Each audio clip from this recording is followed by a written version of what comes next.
Hi, this is doctor Mohammad Shoaib Rauf from Deoband. तो आज हम आपसे बात करने जा रहे हैं एज़ोस्पर्मिया के बारे में। एज़ोस्पर्मिया दरअसल एक ऐसी कंडीशन है जिसमें मेल्स के अंदर इनफर्टिलिटी पैदा हो जाती है, यानी कि बच्चे को पैदा करने की सलाहियत ख़त्म हो जाती है। इसको हम हिंदी में बोलते हैं नील शुक्राणु, शुक्राणुओं का ख़त्म हो जाना।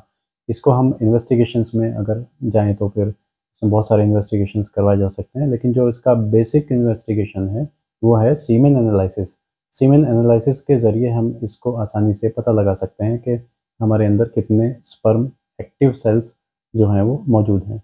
इसके अलावा और भी इन्वेस्टिगेशंस हैं, मगर हम यहाँ पर उसकी बात नहीं करेंगे। तो इसके अलावा जो बेसिक इन्वेस्टिगेशंस हैं उसमें सीटी स्कैन या एमआरआई भी हो सकता है, टेस्टिस, कई मर्तबा ब्रेन का भी इसमें इन्वेस्टिगेशन करवाना पड़ जाता है। तो अगर क्योंकि ब्रेन का केमिकल इम्बैलेंस के अगर हो जाए तो फिर कुछ ऑब्स्ट्रक्शन होने की वजह से भी ब्रेन में या फिर टेस्टिस में तो सीटी या एमआरआई की ज़रूरत पड़ती है। यानी कि नालियों का जो ब्लॉकेज हो जाता है, स्पर्म बन तो रहा है वहाँ पर, लेकिन उसका फ्लो नहीं सही से हो पाता है। दरअसल स्पर्म एक्टिव सेल्स हम कब मानते हैं, इसमें एज़ोस्पर्मिया की कंडीशन कब आती है? एज़ोस्पर्मिया जो है दरअसल एक जब ऑर्गेज़्म इंसान करता है, सोहबत करता है, तो उसके अंदर फ्लूइड तो निकलता है, लेकिन एक्टिव सेल्स यानी कि जो सेल्स फीमेल के अंदर जा कर के फर्टिलाइज़ेशन का प्रोसेस करते हैं, वो नहीं हो पाता है। तो उसकी वजह से जो बच्चे की जो एक पैदाइश होती है वो रुक जाती है। इसमें इंसान को सोहबत में कोई कमी महसूस नहीं होती है, पार्टनर को सैटिस्फैक्शन में कोई कमी महसूस नहीं होती है। लेकिन सिर्फ़ एक ये हो जाता है कि वहाँ पर एक फर्टिलाइज़ेशन का जो प्रोसेस है वो ख़त्म हो जाता है। बेसिकली इसको मेल इनफर्टिलिटी बोलते हैं। इनफर्टिलिटी के तो बहुत सारे असबाब हैं, मगर यहाँ पर हम सिर्फ़ एज़ोस्पर्मिया के बारे में बात कर रहे हैं। दरअसल एज़ोस्पर्मिया जो है उसके और भी बहुत सारे असबाब हैं। हिकमत के हिसाब से बात करेंगे हम, एलोपैथिक या फिर मेडिकल में जो मॉडर्न मेडिकल है उसके अकॉर्डिंग बात करेंगे। सबसे बड़ा एक बेसिक कॉज़ ये भी है कि कई मर्तबा मरीज़ को कोई एक्सीडेंट हो जाए जिसकी वजह से अंदर ऑब्स्ट्रक्शन पैदा हो जाता है, जिसको हम ऑब्स्ट्रक्टिव एज़ोस्पर्मिया बोलते हैं, जो कई मर्तबा सर्जिकली उसको ट्रीटमेंट किया जा सकता है। और कई मर्तबा मेडिसिन से भी इसको क्योर करना पड़ता है। कई मर्तबा ये टेम्परेचर को चेंज करके या फिर बहुत सारे तदाबीर इख्तियार करके हम उसको बिना ट्रीटमेंट के भी कई मर्तबा ठीक कर सकते हैं। मसलन कोई मरीज़ गरम भट्टी के पास में काम कर रहा है, तो फिर उसके टेस्टिस जो हैं वो हर वक़्त गर्म रहते हैं, या फिर कोई एक्सीडेंट ऐसा हो गया जिसमें टेस्टिस में कोई नुकसान पहुँच गया हो, गर्मी पैदा हो गई हो, गर्मी बढ़ गई हो। गर्मी की हम बार-बार बात यहाँ पर इसलिए कर रहे हैं क्योंकि हिकमत का कांसेप्ट है कि कुदरत ने जो टेस्टिस बाहर की तरफ दिए हैं, इंसान के पेट से बाहर निकाले हैं, वो इसी वजह से दिए हैं कि टेस्टिस जो है दरअसल वो थर्मोडायनामिक इन नेचर है, यानी कि बॉडी के टेम्परेचर को कंट्रोल करने का एक आला है। ये जैसे सर्दियाँ होती हैं तो ऊपर की तरफ हो जाते हैं, सिकुड़ जाते हैं, टाइट हो जाते हैं। तो वो कोशिश करता है कि बॉडी के टेम्परेचर को नॉर्मल रखा जाए, किस तरीके से बॉडी के टेम्परेचर को कंट्रोल किया जाए। तो ये एक अजीब चीज़ है जो जो मेडिकल साइंस वाले भी, हिकमत वाले भी यही मानते हैं। हिकमत के हिसाब से अगर देखा जाए तो एज़ोस्पर्मिया के यानी नील शुक्राणु होने की जो वजूहात है, वो ये भी एक सबसे बड़ी वजह है कि जिस्म के अंदर, एब्डोमेन के अंदर सफरावी मिज़ाज यानी गर्म या हरारत बढ़ जाना बहुत ज़्यादा, तो उसकी वजह से स्पर्म सेल्स जो एक्टिव सेल्स हैं वो जल जाते हैं, वो एक्टिव नहीं रह पाते हैं। क्योंकि ये पैदा ही बुरूदत वाली कंडीशन में होते हैं जहाँ पर ठंडक होती है। इसीलिए कुदरत ने ज़ाहिर है कि टेस्टिस का जो प्रोडक्शन है वो सर्द इलाकों में ज़्यादा होता है, गर्म इलाकों में कम होता है।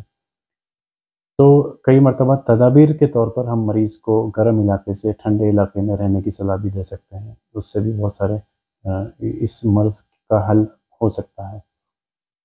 ऐसे बहुत सारे मुशाहिदात, बहुत सारे तजुर्बात सामने आए हैं कि मरीज़ ने अगर इलाका चेंज किया या फिर अपनी ग़िज़ा इस तरह की जो खा रहा है जिससे हरारत बढ़ रही है, गुर्दे की हरारत है, मसाने की हरारत है या जिगर की हरारत है, उसके बढ़ने की वजह से जो सेल्स एक्टिव हो रहे थे वो नहीं हो पाते, तो उसको सर्द ग़िज़ाओं का इस्तेमाल करवाया जाता है।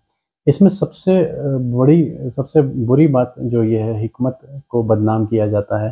कई मर्तबा कई जगह पर हम इलाज कराने मरीज़ पहुँच जाते हैं सिर्फ़ एक बोर्ड देख कर के कि नील शुक्राणुओं को यहाँ पर इलाज किया जाता है, जबकि वो लोग बेसिक कॉन्सेप्ट्स को उसको समझ नहीं पाते हैं, बेसिक चीज़ों को उसको इलाज नहीं कर पाते हैं जो समझना चाहिए उनको। जो जिस असबाब की वजह से, जिस सबब की वजह से वो मर्ज़ वहाँ पर पैदा हो रहा है, उसका इलाज नहीं करते हैं, बल्कि उठा कर के गरम दवाएँ, गरम अद्वियात का इस्तेमाल कराते हैं, जैसे शिलाजीत है, जो पहले से ही गरम है, मरीज़ के अंदर पहले से गर्मी मौजूद है। तो सेल्स बजाय एक्टिव होने के और अ, वहाँ पर डीएक्टिवेट हो जाते हैं या फिर और ज़्यादा ख़त्म जल जाते हैं। कई मर्तबा जैसे मरीज़ बलगमी मिज़ाज का है, सर्द मिज़ाज का है, तो वहाँ पर मुग़ल्लिज़ात या फिर शिलाजीत या हार अद्वियाएँ जो हैं वो काम करती हैं, अज़राक़ी है, मगर वो बहुत रेयर केसेज़ में। जो गरम अद्वियात हैं वो स्पर्म काउंट को और जलाने का काम करती है। यानी कि इनका इस्तेमाल बहुत सोच समझ करके, मरीज़ के मिज़ाज को समझ करके, मर्ज़ के मिज़ाज को समझ करके इसका वहाँ पर इलाज किया जाना तो चाहिए। तो सही डॉक्टर के पास जाना आपको बहुत ज़रूरी है सबसे पहले, चाहे वो डॉक्टर हो, चाहे वो हकीम हो, पढ़ा-लिखा हो और मरीज़ के मिज़ाज को दवा के मिज़ाज को, मर्ज़ के मिज़ाज को पहचानता हो, जानता हो, बॉडी की एनाटॉमी से वाकिफ़ हो, मेडिसिन से वाकिफ़ हो। यानी ये जो आजकल नॉन मेडिकोज़ जो बैठे हुए हैं, जो बेसिक कांसेप्ट्स को नहीं जानते, वो बजाय इलाज करने के उसको मर्ज़ को और बिगाड़ देते हैं। तो यही सलाह रहती है कि सही आप जगह पर जाकर इलाज कराएँ, सही डॉक्टर से इलाज कराएँ। किसी भी मॉडर्न मेडिसिन में इलाज करा सकते हैं, यूनानी, आयुर्वेदिक में इलाज करा सकते हैं, मगर बेसिक उनका सही होना चाहिए। बहरहाल अब इसमें हम बात करेंगे कि अ, और इसके क्या-क्या असबाब होते हैं। कई मर्तबा जैसे मैंने बताया कि ऑब्स्ट्रक्टिव जो यहाँ पर मर्ज़ होता है, उसमें सर्जिकली ट्रीटमेंट भी करके इसको ठीक किया जाता है, मेडिसिन से भी कवर किया जाता है। अगर हरारत बहुत ज़्यादा है तो फिर बारिद अद्वियाओं का इस्तेमाल किया जाता है, जैसे जवारिश शाही है, जवारिश आमला है, शरबत बजूरी है, इस तरीके से जो भी बुरूदत पैदा करने वाली जो चीज़ें हैं, उनका इस्तेमाल किया जाता है। माजुन दबिदुल वर्द का इस्तेमाल किया जाता है। हालाँकि अगर हम इलाज ना भी करें, तो भी आजकल बहुत सारी टेक्नोलॉजीज़ इस तरह की मौजूद हैं कि बच्चे को फर्टिलाइज़ेशन का जो प्रोसेस है फीमेल के अंदर, वो करवाया जा सकता है, जैसे इन वाइट्रो फर्टिलाइज़ेशन है, आईवीएफ है। मगर इंसान को एक शौक ये रहता है कि बच्चा जो है वो मेरे नस्ल जो है मेरे ज़रिए ही चलनी चाहिए। अगर हम आईवीएफ के ज़रिए जाएँगे तो एक संतुष्टि इंसान को नहीं मिल पाती। तो इसका इलाज करना ये एक कुदरती भी बात है कि हर किसी का हम इलाज नहीं भी कर पाते हैं, लेकिन कोशिश अगर करें, हम सही बेसिक कांसेप्ट्स का इस्तेमाल करें तो फिर इलाज करना हमारे लिए बहुत आसान हो जाता है। बहुत सारे मरीज़ इसमें बगैर दवा के भी ठीक हो जाते हैं, बहुत सारों को दवा से भी ठीक करना पड़ता है, बहुत सारों को एक्सरसाइज़ से मरीज़ के मिज़ाज को चेंज करके ठीक किया जा सकता है। एज़ोस्पर्मिया के बारे में काफ़ी लोग परेशान रहते हैं, काफ़ी उल्टी-सीधी दवाएँ इस्तेमाल करके अपने आप को, जिस्म को और ख़राब कर लेते हैं। तो बस एक मेरी यही सलाह रहती है कि सही डॉक्टर के पास जाकर के अपना इलाज कराएँ। सबसे जो अगर हम कॉज़ेज़ की, असबाब की बात करें तो उसमें जो सबब है, वो मैंने जैसे बताया कि गरम अद्वियात का, गरम चीज़ों का इस्तेमाल करना वो बंद करना पड़ेगा, फ़ास्ट फ़ूड्स का इस्तेमाल करना बंद करना पड़ेगा। जो भी चीज़ जिस्म में हरारत को पैदा कर रही है उसको रोकना पड़ेगा, कंट्रोल करना पड़ेगा। उसके अलावा भी बहुत सारे असबाब हैं, जैसे अल्कोहल है, अल्कोहल का हद से ज़्यादा इस्तेमाल करना, उससे भी ऑब्स्ट्रक्शन पैदा होता है।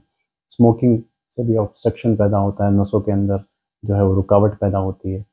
इसके अलावा कोई भी एडिक्शन हो, ड्रग इंड्यूस्ड कई मर्तबा एज़ोस्पर्मिया होता है। किसी ड्रग के लंबे इस्तेमाल करने की वजह से शुक्राणु, स्पर्म काउंट जो है वो नील हो जाते हैं। उनकी हरारत इतनी ज़्यादा बढ़ जाती है, तो फिर उसको मेडिकली ठीक किया जा सकता है। सही डाइट दे करके, सही मेडिसिन दे करके इसका इलाज करना पॉसिबल है और एक्सरसाइज़ेज़ से भी कई मर्तबा इसको ठीक किया जा सकता है।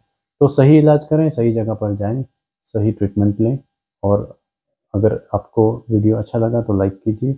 कोई अगर बहुत सारे बातें इसमें हमारी रह गई हैं फिर भी, कुछ भी कोई सवालात हों तो कमेंट बॉक्स में ज़रूर डालिए। Thank you very much.